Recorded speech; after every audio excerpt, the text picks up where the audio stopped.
Hey, what's going on? This is Akon, and this is a word. Why African Americans should invest in Africa. My investments in Africa, I can say probably started around 2004. Shortly after my Locked Up album, I said to myself, okay, I don't want to be that artist who was just a one-hit wonder. So the little money I make right now, let me start buying some real estate. Honestly, I thought Africa was the best place for future investment, mainly because it was still underdeveloped. I kind of racked up, thousands and thousands of acres of land just by the water, seafront property. And I always felt like, the greater the risk, the greater the reward. Senegal was one of the first choices to invest in because I was home, I had family there. The most popular one I would say is the Akon Lighting Africa, which is my energy company. We're actually in about 16, 17 countries right now in all of West Africa. We've put up about 250,000 solar street lamps all throughout Africa, but now we've expanded totally. The business started with solar street lamps. Now we're actually doing solar grids.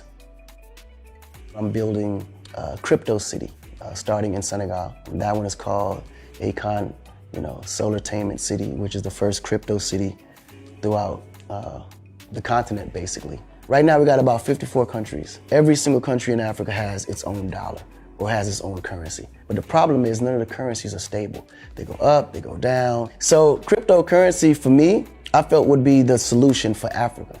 The way I see the future is that I want Akon to be the trading mechanism for Africa. In other words, Akon will be the dollar that you spend when you come to Africa. And what we did, we built a platform that allows all the young generation, entrepreneurs, everyone that has anything of value to be able to utilize that value, tokenize it into Akon to be able to trade it off. The music entertainment side of things, we started in Nigeria in 2008, starting with the likes of signing artists like Wizkid, P-Square, Davido, which is the Akonic label group. This is actually 4 different labels, 4 different genres, and it's a global imprint. Africa's always been the richest continent in the universe when it came to natural resources. So there's no reason why Africa should be in the position that it's in right now. I remember telling everyone that, we have a lot of resources. As you know, all the prime resources that's developed every major country are resources coming from Africa. When I say resources, I mean natural resources. I'm talking about human capital, history, knowledge, marketing. In African Americans' minds, when you mention Africa, it's like this huge ball of fear just comes up when you say the word Africa, because they've been so brainwashed to believe that Africa is a certain specific type of way. And I think the fear of not knowing is what halts them from not going.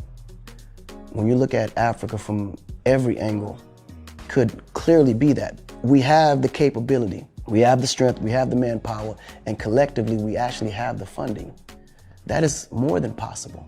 And it's all from just basic hustle, because all Africans are born entrepreneurs. Like, if you go to Harlem right now, you're gonna probably see 80 fruit stands, and they're all African, you know what I'm saying?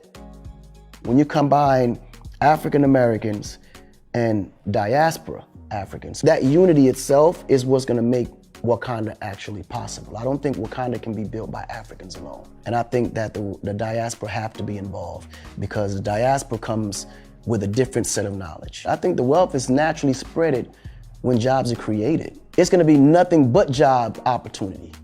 And that's from every industry, from education, health, infrastructure, energy, agriculture, you name it. This is our chance to start fresh. I just don't see why we won't take advantage of that.